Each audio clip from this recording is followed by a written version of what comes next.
قربانی سے متعلق کچھ سوالوں کے جواب لے کر کے حاضر خدمت ہوں۔ اللہ تعالیٰ سے دعا ہے کہ رب کائنات ہمارے دلوں میں اخلاص پیدا کر دے اور امت محمدیہ تک اپنا پیغام پہنچانے والا بنائے اور لوگوں کو غور سے سننے اور ہم سب کو اس پر عمل کرنے کی توفیق عطا فرمائے۔ تو آج کے سوالات میں سے ایک سوال یہ ہے کہ ہمارے ہندو پاک کے اندر قربانی کے موقع پر کچھ ایسے کام کرتے ہیں جن کا قرآن و حدیث میں ثبوت نہیں ملتا، یعنی قربانی کی بدعتیں۔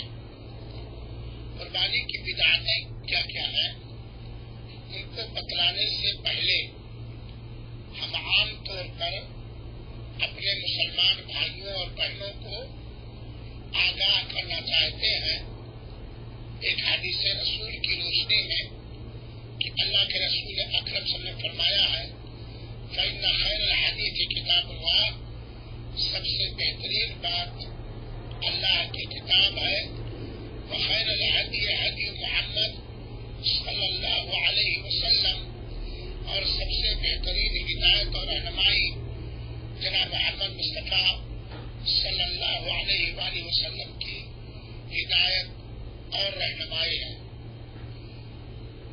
فإن كل محدثة بدعة، اور اللہ کے رسول اکرم صلی اللہ علیہ وسلم نے فرمایا ہے کہ دین میں ہر وہ عمل جو ثواب کی نیت سے کیا جائے اور اس کی اصل قرآن و سنت کے اندر نہ ہو، نئی چیز ہو، وہ بدعت ہے۔ وکل بدعت ضلالہ، اور ہر بدعت گمراہی ہے۔ وکل ضلالۃ فی النار، اور ہر گمراہی اور گمراہی کے راستے پر چلنے والا دوزخ کا لقمہ بنے گا۔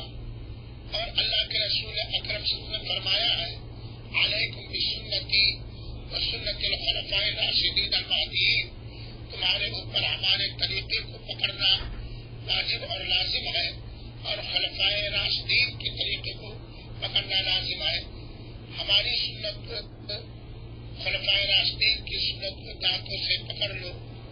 اور اللہ کے رسول اکرم صلی اللہ علیہ وسلم نے یہ پیشین گوئی کی ہے کہ ہمارے بعد جو زندہ رہے گا وہ بہت سارا اختلافات اور بہت ساری چیزوں میں نئی نئی چیزیں دیکھے گا۔ ایسے موقع پر تم اسی راستے کو اپناؤ جس پر میں ہوں اور میرے صحابہ ہیں۔ بدعت کرنے والے کی توبہ قبول نہیں ہوتی، اور بدعت یہ جہنم میں لے جانے والا گناہ اور نبی کریم صلی اللہ علیہ وسلم پر تہمت لگانے والا گناہ ہے۔ لہذا عقیقہ ہو یا قربانی یا کوئی بھی عبادت، ہر عبادت میں سنت کو تلاش کرنا چاہیے، طریق نبوی کو تلاش کرنا چاہیے، منہج مصطفیٰ کو تلاش کرنا چاہیے، اور طریق نبوی کو، سنت نبوی کو، منہج رسول اکرم صلی اللہ علیہ وسلم کو صحابہ کرام سے لینا چاہیے۔ جو بھی عمل اللہ اور اس کے رسول سے ثابت ہے اسی عمل کو کرنا چاہیے، وقت میں بھی، تعداد میں بھی، گنتی میں بھی، اور جگہ میں بھی، وغیرہ وغیرہ ساری چیزوں میں۔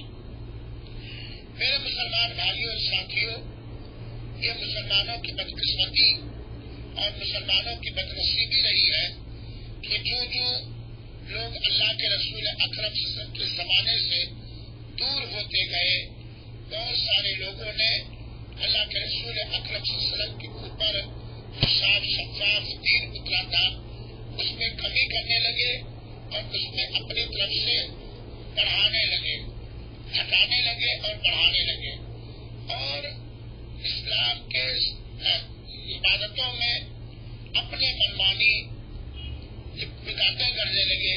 چنانچہ کوئی ایسی عبادت نہیں ہے बिदअत के गढ़ने वालों ने बिदअत को गढ़ाना हो, बल्कि हर महीने में कोई न कोई बिदअत और कोई न कोई गुमराही पाई जाती है। और बिदअतों के फैलने की कई वजह हैं। एक वजह तो ज़ईफ़ और मौजूद रिवायतों को दलील बनाना, दूसरी वजह सूफिया, जो जाहिल किस्म के लोग होते हैं, सूफी हजरात, सूफियों का बड़ा किरदार रहा है बिदअतों के फैलाने में। इसी तरह जालिम हुकूमतें, बिदअती हुकूमतें, और इसी तरीके से शिया, यहूद और नसारा के साथ रहने वालों ने, उनके हम मिजाजों ने, हम मशरब और हम ख्यालों ने बिदअतें बहुत ईजाद की हैं। एक अलग मुस्तकिल मौजू है बिदअतों के फैलने की वजह। और बिदअतों के फैलने की वजूहात में से एक बहुत बड़ी वजह ये है, बहुत बड़ी वजह उलमा की खामोशी। किसी दुनियावी लालच में या दुनिया के डर से या किसी और खतरे की वजह से उलमाए हक की खामोशी, उलमा बिदअतों को देखकर खामोश रहते हैं, जिससे या तस्दीक करते हैं, जिससे बिदअतें और बढ़ती हैं। हम तलबे इल्म की, जिनको अल्लाह ताला ने सुन्नत का इल्म दिया है, उनके ऊपर यह फर्ज और वाजिब है कि जब भी कोई मुनकर, खास तौर पर शिर्क, खास तौर पर बिदअत देखे तो उस पर अच्छे अंदाज से तर्दीद करें और वो मिल्लत और उम्मत मुस्लिमा की रहनुमाई करें। बिदअत उलमा की मुनकर और बिदअत की चीजों पर खामोश रहना, ये बिदअत के रिवाज देने के असबाब में से एक सबब है। और लुत्फ की बात यह है, मजे की बात यह है कि हर जगह अलग अलग बिदअत है। चुनांचे हिंदुस्तान में इबादतों में अलग बिदअत का अलग तरीका, पाकिस्तान में अलग तरीका, बांग्लादेश में अलग तरीका, सूरिया में अलग तरीका, मिस्र में अलग तरीका, और इसी तरीके से हर जगह उस जगह के हिसाब से नई नई बिदअत है। चुनांचे शाम वगैरह में कुर्बानी के ताल्लुक से और बहुत सारी बिदअत है। हमारे हिंदू पाक में कुर्बानी के ताल्लुक से कुछ बिदअतें पाई जाती है, जिन बिदअतों का जानना और उससे तौबा करना बहुत ही जरूरी है। सबसे बड़ी बिदअत ये है, कुर्बानी के ताल्लुक से सबसे बड़ी बिदअत ये है कि किस, और ये बिदअत के साथ साथ शिर्क अकबर भी है। वो ये कि जाके मज़ारों पर, दरगाहों पर, आस्थानों पर कब्र वाले की कुर्बत हासिल करने के लिए जानवरों का ज़बीहा पेश करना, नजराने चढ़ाना, चदरें चढ़ाना, फूल और माले चढ़ाना और पैसे चढ़ाना, उर्स में जाना वगैरह वगैरह, ये सबसे बड़ी कुर्बानी की बिदअत है। लोग जाते हैं जानवरों को लेकर, मुर्गे को लेकर, बकरा बकरी को लेकर, ऊंट और गाय को लेकर आस्थानों पर, मज़ारों पर, कब्रों पर ज़बह करते हैं, और उनका मकसद होता है कि इससे इस कब्र वाला बुजुर्ग करीब हो जाए। इसमें दो चीजें पाई जाती हैं, एक तो शिर्क, किसी भी मखलूक की कुर्बत हासिल करने के लिए कुर्बानी देना, ये शिर्क अकबर है, बड़ा शिर्क है। क्योंकि अल्लाह ताला ने फरमाया है, इन्ना सलाती व नुसुकी व महयाया व ममाती लिल्लाहि रब्बिल आलमीन। यकीन हमारी नमाज, हमारी कुर्बानियां और सारी इबादतें, हमारी जिंदगी, उसके सारे मामलात, हमारी मौत और मौत के बाद के सारे मामलात लिल्लाह, अल्लाह के लिए है। कुरान की आयत है, अल्लाह ताला के लिए है। लिल्लाह रब्बिल आलमीन, जो पूरे जहान वालों का पालनहार, परवरदिगार है। ला शरीका लहू, उसका कोई पार्टनर नहीं, कोई भागीदार नहीं, कोई हमसर नहीं, वो जैसा कोई नहीं, उसका कोई शरीक व साझेदार नहीं। वो बिज़ालिका उमिरतु, और इसी बात का मुझे हुक्म मिला है, इसी बात का मुझे हुक्म मिला है। हम बंदे अल्लाह के हैं, हमारी हर बंदगी का हकदार सिर्फ और सिर्फ अल्लाह ताला है। न कछौछा वाले हैं, न अजमेर वाले हैं, न बराव वाले हैं, न पाक पटक वाले हैं, और न किसी कब्र वाले हैं, न कोई फरिश्ता है, न कोई करीबी फरिश्ता है, न कोई पैगंबर है, न कोई दूसरा पैगंबर का उम्मती। ये शिर्क और बिदअत इसलिए है कि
حقیقت سے پوچھا ذرا ہمیں وہ یہ بتائیے کہ جس جگہ آپ قربانی کرنا چاہتے ہیں وہاں مشرکوں کے کوئی میلے کھیلے تو نہیں ہوتے؟ مشرکوں کے کافروں کے کوئی میلے کھیلے تو نہیں ہوتے؟ صحابی نے جواب دیا نہیں. پھر اللہ کے رسول نے دوسرا سوال کیا کیا وہاں پر کوئی مشرکوں اور کافروں کے بت تو نہیں ہے جن پہ چڑھاوے چڑھائے جاتے ہیں؟ صحابی نے کہا نہیں. تب اللہ کے رسول نے کہا جاؤ تم اپنی قربانی وہاں کرو. حدیث سمجھ میں آ گئی ہوگی. تو درگاہوں پر، مزاروں پر، آستانوں پر اور مزارات اور قبوں پر جا کے چڑھاوے چڑھانا یہ شرک ہے اور ساتھ ہی ساتھ بدعت ہے. تو یہ سب سے بڑی بدعت ہے. یہ جانور اللہ تعالیٰ نے دیا ہے اور اس کی قربانی اللہ تعالیٰ کے نام سے اللہ کی رضا کے خاطر خالص اللہ کی قربت حاصل کرنے کے خاطر کی جائے گی اور اسی جگہ کی جائے گی جہاں کرنا جائز ہے. جیسے مثال کے طور پر آپ قربانی کریں اللہ ہی کے لیے اخلاص کے ساتھ، لیکن لے جا کر کے اس قربانی کا جانور کسی مورتی کے در پر ذبح کریں، جائز ہوگا؟ درست ہوگا؟ یہی حال مزاروں اور درگاہوں کا ہے. اے میرے مسلمان بھائیوں آگے کھولو. قربانی کی ایک بدعت یہ ہے کہ بہت ساری جگہوں پر قربانی کا جانور ذبح کرنے سے پہلے اسے غسل دیتے ہیں اور اسے وضو کراتے ہیں. ہائے ہائے رے، مسلمانوں کے اندر جہالت دین کے بارے میں. میرے مسلمان بھائیوں، اگر قربانی کے جانور کے جسم پر میل کچھ گوبر وغیرہ لگا ہے اس کو دھل دیں گے. اگر اس کے جسم سے بدبو آ رہی ہے اسے نہلا دیں گے، پہلے ہی نہلا لیں گے. یہ وضو کس لیے کراتے ہیں؟ آپ نہیں جانتے ہیں کہ وضو کس کے لیے؟ وضو مسلمان کرے گا جب اسے خانہ کعبہ کا طواف کرنا ہو، جب اسے قرآن ہاتھ میں لے کے پڑھنا ہو اور جب اسے نماز پڑھنی ہو. جب اسے نماز پڑھنی، بلکہ مسلمانوں کو ہر وقت وضو کے ساتھ رہنا یہ زیادہ بہتر ہے. یہ جانور کے لیے وضو نہیں اترا ہے، نہ قربانی کا جانور نہ کوئی جانور جس کے لیے وضو نہیں ہے. جانور ان چیزوں کا پابند نہیں ہے اور نہ جانور کا مالک ان چیزوں کا پابند ہے کہ وہ اپنے جانوروں کو وضو کرائے. تو قربانی کرنے وقت جانور کو وضو کرانا یہ بدعت ہے، یہ گمراہی ہے اور یہ گناہ کا کام ہے. اس سے توبہ کرنا چاہیے. بہت ساری جگہوں پر قربانی کے جانور کے پیشانی پر اور اس کے جسم پر قربانی کرنے کے بعد جو خون نکلتا اس کے پیشانی پہ لگاتے ہیں. اور اسی طرح بہت ساری جگہوں پر قربانی کے جانور سے تبرک اور برکت حاصل کرنے کے لیے قربانی کے جانور کو گھر کے دروازے پر ذبح کرتے ہیں. اسی طریقے سے بہت ساری جگہوں پر قربانی کا جانور ذبح کرنے کے بعد اس کا خون چوکھٹ پر، گھر کے دروازے پر اور دیواروں پر لگاتے ہیں. یہ سب عمل اللہ کے رسول اکرم صلی اللہ علیہ وسلم ثابت نہیں ہے کہ اس سے برکت آئے گی، اس سے شیطان نہیں آئے گا. یہ سب بدعت ہے اور قرآن و حدیث سے اس کا ثبوت بالکل نہیں ہے. میرے بھائیوں ساتھیوں، بہت ساری جگہوں پر یہ رائج ہے کہ قربانی اور عقیقہ کا جانور ذبح کرنے کے بعد اس کے ہاتھ پیر کو توڑنا نہیں چاہیے. یہ بھی ایک بدعت ہے. اور اس کے برعکس، اس کے الٹا کچھ جگہوں پر یہ رائج ہے کہ قربانی کا جانور ذبح کرنے کے فوراً بعد اس کے ہاتھ اور پیر کو توڑ دیتے ہیں. یہ بدعت اور گمراہی ہے. اسی طریقے سے بہت سارے لوگ قربانی کرتے ہیں کہ یہ قربانی گاؤں کے فقیروں کی طرف سے ہے اور وہ فقیر متعین نہیں ہوتا، اس کی اجازت نہیں لیتے. وہ متعین ہے بس جنرل طور پر یہ اللہ تعالیٰ قربانی مسلمان کے فقیروں کی طرف سے قبول فرما. یہ بھی بدعت ہے، گمراہی ہے. اور فقیروں کے سب سے زیادہ خیال رکھنے والے ہمارے آقا جناب محمد مصطفیٰ صلی اللہ علیہ وسلم نے ایسا نہیں کیا ہے. اور اس کے علاوہ بہت ساری بدعتیں ہیں جن کو ذکر کرنا کوئی ضروری نہیں ہے. شاید میں نے اس سوال کا جواب پچھلے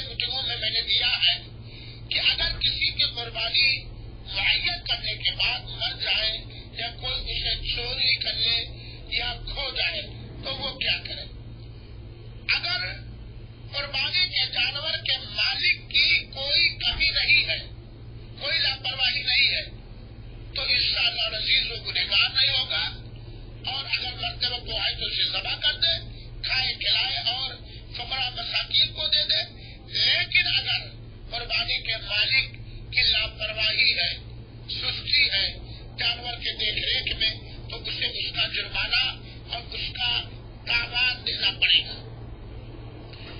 एक सवाल और है कि अगर कुर्बानी के जानवर कई है और ज़बह करने वाले से गलती हो जाए, हमारे जानवर को आपके नाम से ज़बह कर दे और आपके जानवर को हमारे नाम से ज़बह कर दे, तो इसका क्या मसला होगा? दरअसल कुर्बानी देने वाले की नीयत के हिसाब से होगा। वो कुर्बानी देने वाले की नीयत के हिसाब से वो कुर्बानी हो जाएगी और भूल चूक अल्लाह ताला ने माफ किया है। मेरे भाइयों और साथियों, ज़बह करते वक्त कुछ गैर मुनासिब काम है जिनसे हमें बचना चाहिए। ज़बह करते वक्त कुछ गैर मुनासिब काम है जिनसे हमें बचना चाहिए। उन्हीं गैर मुनासिब कामों में से एक काम ये है कि कुर्बानी के जानवर के सामने छुरी को तेज नहीं करना चाहिए। छुरी को तेज कर लेना चाहिए कहीं अलग, क्योंकि अल्लाह के रसूल अकरम का फरमान है, इज़ा ज़बहतुम फ़अहसिनु ज़िबह, जब तुम ज़बह करो तो अच्छी तरह ज़बह करो, यानी छुरी तेज हो और जानवर को आराम से रखाया जाए, आराम से खींच कर लाया जाए। जानवर के सामने, कुर्बानी के जानवर या किसी भी जानवर के सामने छुरी तेज करने से मना किया गया है, क्योंकि जानवर से को इससे तकलीफ होती है। तो ज़बह करते वक्त जानवर के सामने छुरी को तेज नहीं करना चाहिए। दूसरी बात, किसी दूसरे बंधे हुए जानवर के सामने किसी जानवर को नहीं ज़बह करना चाहिए, क्योंकि उसे देख देख कर तकलीफ होगी। तीसरी बात, इस सिलसिले में याद रखें कि जानवर को बड़ी सख्ती के साथ खींच कर नहीं लाना चाहिए, उसके पैर और गर्दन को बड़ी सख्त दिली के साथ नहीं मोड़ना चाहिए। चौथी बात, जब तक जानवर की रूह ज़बह करने के बाद उसे आजाद छोड़ देना चाहिए, ताकि उसका मुंह जिस्म का निकल जाए और उस पर लग नहीं लेना चाहिए, चढ़ नहीं लेना चाहिए कि हाथ पैर नहीं आ सके। और जानवर के रूह निकलने का जब तक यकीन न हो, उस वक्त तक चमड़ा वगैरह नहीं निकालना चाहिए। कुछ सवाल है कि कुर्बानी की फजीलत के ताल्लुक से बहुत सारे लोग मुख्तलिफ हदीसें बयान करते हैं, तो इस सिलसिले में सही बात क्या है? मेरे भाइयों साथियों, कुर्बानी एक अहम तरीन इबादत है जो अल्लाह ताला के यहाँ बहुत ही महबूब और पसंदीदा है। और खास तौर पर बकरीद की कुर्बानी ये अल्लाह के यहाँ एक अजीम तरीन मकाम रखने वाली, दर्जा रखने वाली इबादत है। इसका अजर और सवाब अल्लाह ही जानता है कि कितना इसका अजर और सवाब अल्लाह ताला अता करेगा। अल्लामा इब्न जौज़ी रहमतुल्लाह अलैह ने लिखा है कि कुर्बानी की फजीलत में कोई भी सही हदीस वारिद नहीं हुई है। कोई भी सही हदीस कुर्बानी की फजीलत में वारिद नहीं हुई है। जितनी हदीसें कुर्बानी की फजीलत में वाइज़ीन और खुतबा उलमा बयान करते हैं, यकीन के साथ, जिम्मेदारी के साथ ये बात मैं अर्ज करना चाहता हूँ कि वो सारी की सारी हदीसें कमजोर, ज़ईफ या मनगढ़ंत है। और बहुत सारी कुर्बानी की फजीलत में हदीसें लोगों के ज़बान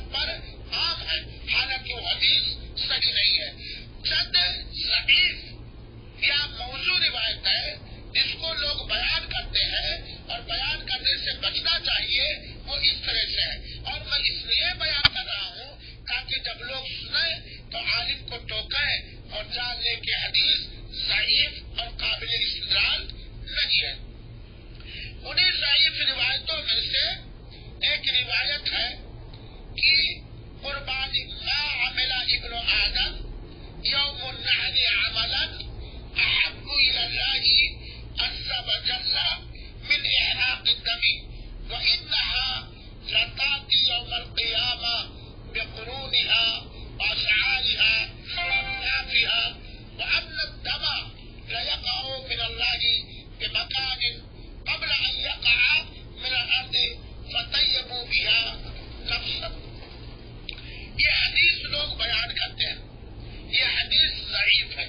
ترجمہ یہ ہے کہ قربانی کے دن بنی آدم کا اولاد کے اعمال میں سے سب سے بہتر عمل قربانی دینا، خون بہانا ہے. اور یہ قیامت کے دن جانور اپنے سینگوں کے ساتھ، اپنے اونوں کے ساتھ، اپنے بالوں کے ساتھ، اپنے کھروں کے ساتھ آئے گا. اور قربانی کے جانور کا زمین پر خون گرنے سے پہلے اس کے گناہ معاف کیے جاتے ہیں، لہذا اس سے خوشبودی دی گئی ہے. یہ حدیث ضعیف ہے. علامہ ابن الجوزی رحمۃ اللہ علیہ نے اسے ضعیف قرار دیا ہے اور علامہ البانی رحمۃ اللہ علیہ نے بھی اسے ضعیف قرار دیا. لہذا ایسی حدیثیں نہ بیان کرنا چاہیے نہ لکھنا چاہیے. اسی طریقے سے ایک دوسری روایت لوگ بیان کرتے ہیں. روایت یہ ہے کہ یا رسول اللہ ما هذه الاضاحی، اے اللہ کے رسول اکرم صلی اللہ علیہ وسلم، یہ قربانیاں کیا ہیں؟ تو اللہ کے رسول اکرم صلی اللہ علیہ وسلم نے فرمایا سنت ابیکم ابراہیم، یہ تمہارے باپ ابراہیم کی سنت ہے. قالوا صحابہ کرام نے کہا فما لنا فیہا، تو اللہ کے رسول اس میں ہمارے لیے کیا ہے؟ اللہ کے رسول نے فرمایا بکل شعرۃ حسنہ، قربانی کے جانور کے ہر بال کے برابر ایک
कुर्बानी करूँ, तो मैं बाल कब काटूं?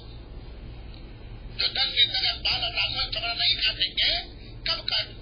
जब आपकी कुर्बानी का जानवर ज़बह हो जाए तब आप बाल रात काटिए, वकील के नहीं, जिसने वकील बना रहे। जब आपके कुर्बानी का जानवर ज़बह हो जाए तब, क्योंकि अल्लाह के रसूल ने फरमाया, तुम में से जो कुर्बानी करने का इरादा करता है वो अपने नाखून बाल ज़लीजा का चांद निकलने के बाद से न काटे जब तक कि उसकी कुर्बानी का जानवर ज़बह न हो जाए। एक सवाल ये है कि अगर कोई आदमी ऐसी जगह पर है जहाँ कुर्बानी करना नामुमकिन है, उस मुल्क के कानून के हिसाब से या इंतजाम न होने के हिसाब से, तब ऐसी सूरत में मैं क्या करूँ?